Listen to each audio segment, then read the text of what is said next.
Parte 2. Excessos. Introdução.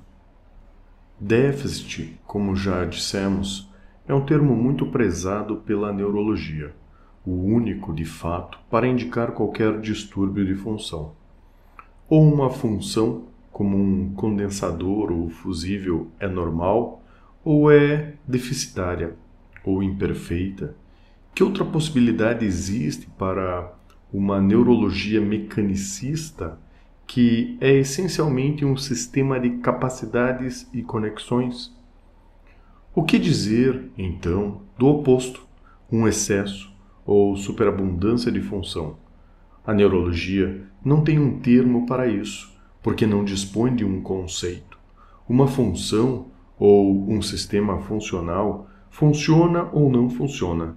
Essas são as únicas possibilidades que a neurologia admite.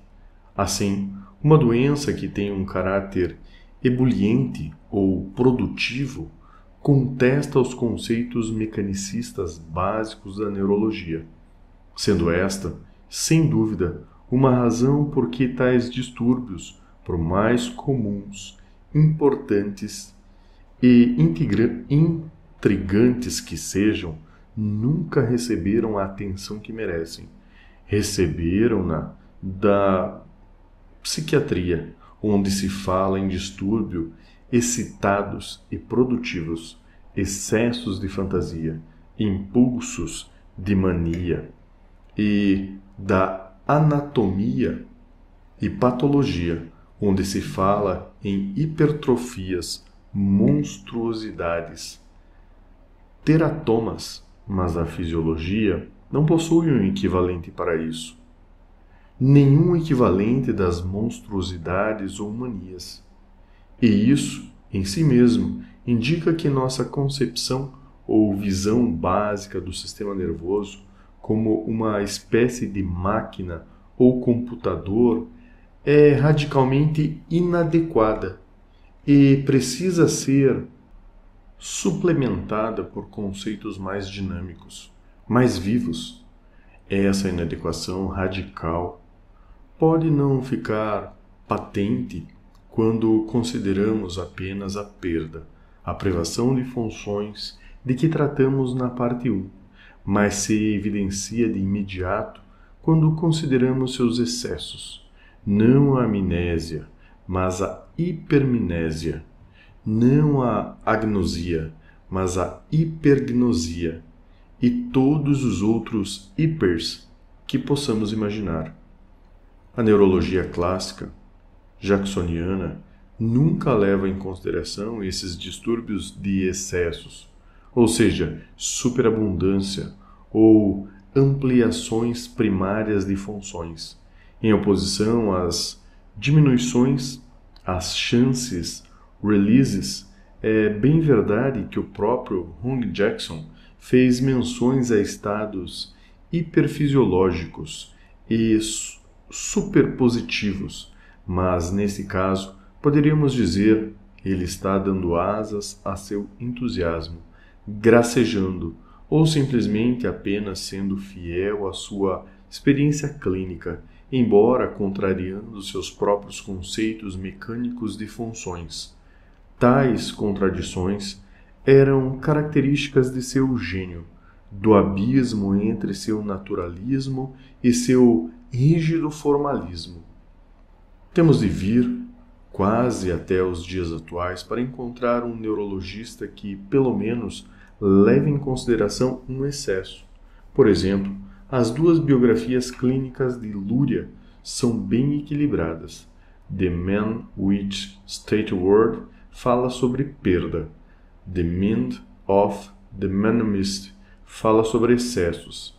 A meu ver, a segunda é de longe a mais interessante e original das duas, pois constitui, com efeito, uma investigação da imaginação e memória, e uma investigação assim é impossível na neurologia clássica.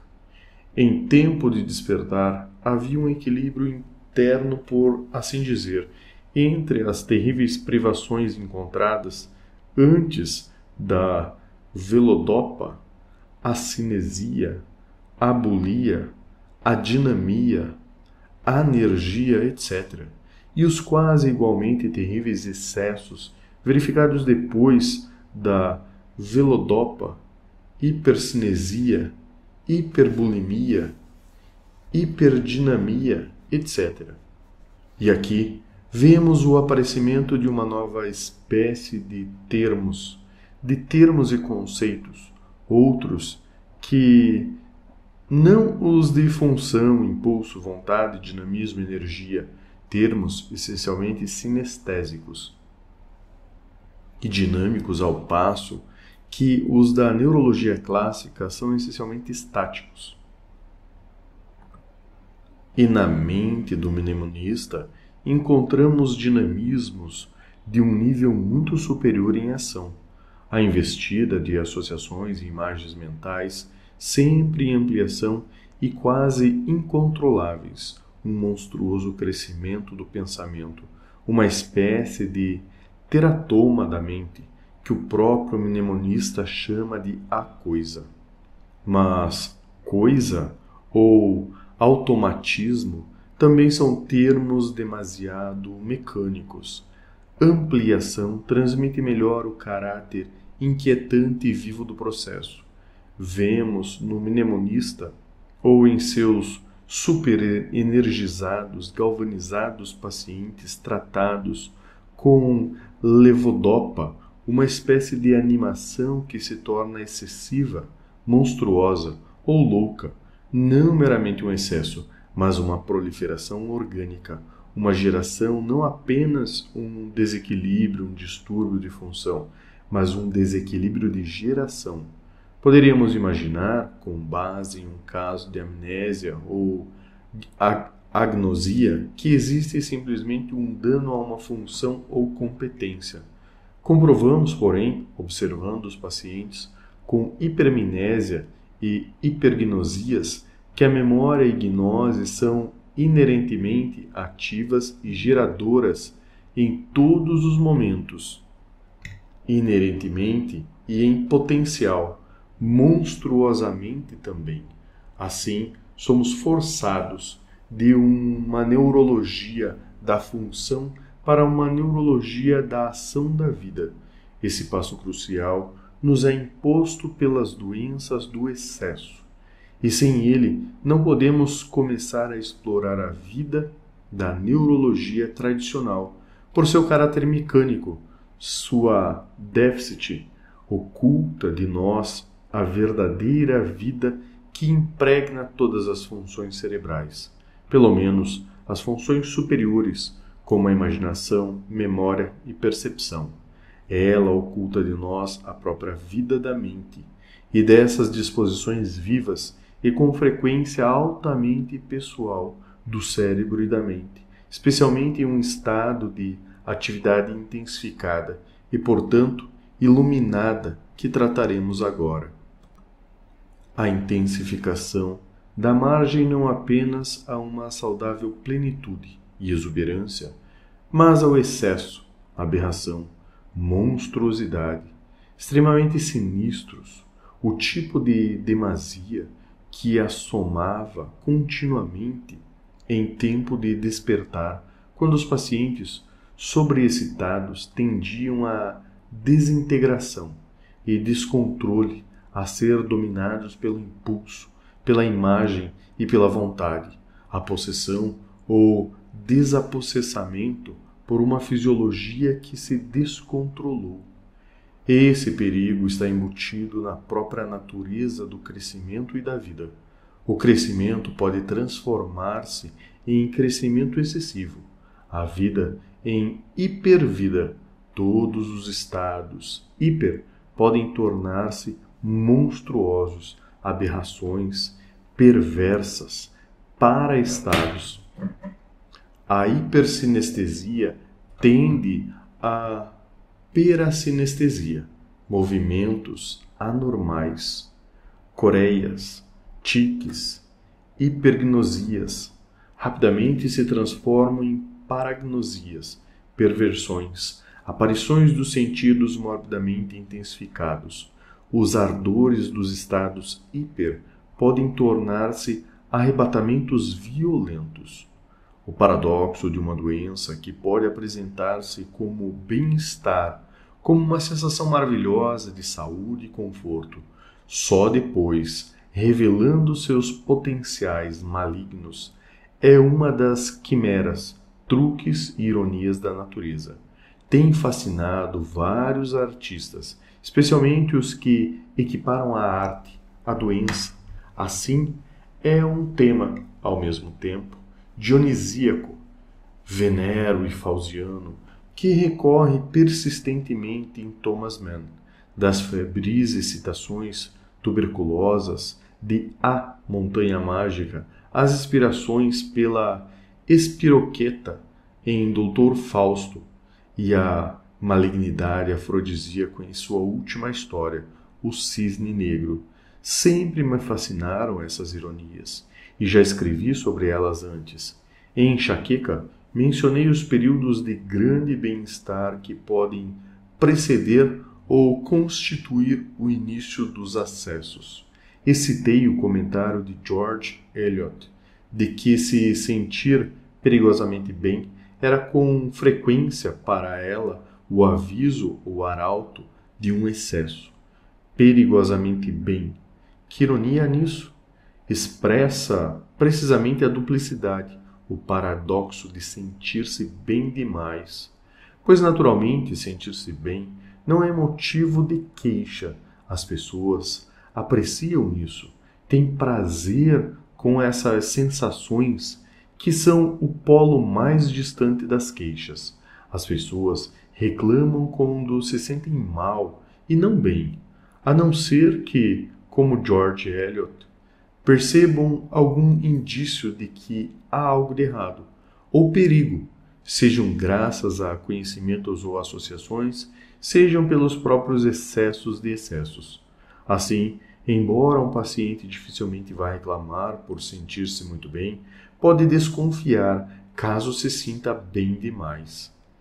Esse foi um tema central e, por assim dizer, cruel de Tempo de Despertar. Pacientes gravemente doentes por muitas décadas, apresentando os déficits mais pronunciados, podiam sentir-se bem subitamente, como por milagre, só para logo em seguida mergulhar nos perigos, nas tribulações do excesso, das funções estimuladas, muito além dos limites permissíveis. Alguns pacientes perceberam isso, tiveram premonições, mas outros não. Por exemplo, Rose, no primeiro ardor e alegria da saúde recobrada, exclamou: "É fabuloso, é esplêndido!" Mas quando a situação acelerou-se na direção do descontrole, ela comentou: "Isso não pode durar. Alguma coisa terrível está por acontecer." De modo semelhante, com mais ou menos insight, o mesmo ocorreu à maioria dos outros, como com Leonard, quando ele passou da saciedade ao excesso. Sua abundância de saúde e energia, de graça, como ele a chamava, tornou-se abundante demais, começando a assumir uma forma exagerada. A sensação de harmonia, serenidade e controle, sem esforço, foi substituída por uma sensação de demasia, um enorme excesso, uma enorme pressão de todo tipo, que ameaçava desintegrá-lo, fazê-lo em pedaços. Essa é simultaneamente a dádiva e o tormento, o prazer e a aflição impostos pelo excesso. E isso é visto por pacientes perspicazes como algo questionável e paradoxal. "Tendo energia demais", disse um paciente com síndrome de Tourette, "tudo é brilhante demais, poderoso demais, tudo demais. É uma energia febril, um esplendor mórbido. Bem-estar perigoso, esplendor mórbido, euforia enganosa com abismos por baixo. Essa é a armadilha com que o excesso acena e ameaça, seja ela provocada pela natureza, na forma de alguns distúrbios extasiantes, seja por nós mesmos, na forma de algum vício excitante. Os dilemas humanos em tais situações são de um tipo extraordinário, pois os pacientes, nesse caso, estão diante da doença como uma sedução, algo distante do tradicional tema da doença como sofrimento e aflição, e muito mais enganoso. E ninguém, absolutamente ninguém, está isento desses bizarrismos, dessa indignidade. Nos distúrbios do excesso, pode haver uma espécie de conluio, no qual o eu cada vez mais se alinha e se identifica com a sua doença, de modo que, por fim, ele parece perder toda a sua existência independente, passando a ser nada além de um produto da doença. Esse medo é expresso por Witchcraft no capítulo 10, quando ele declara: "Eu sou composto de tiques, não há mais nada." Ou quando ele imagina um crescimento mental, um toretoma, que pode engolfá-lo, para ele, como o seu ego forte e uma síndrome de Tourette. Relativamente branda, não havia perigo algum, na verdade, mas para pacientes com egos fracos ou pouco desenvolvidos, aliados a uma doença avassaladora, grave, existe um risco muito real dessa possessão ou desapossamento em possuí-la. Apenas introduzo esse tema.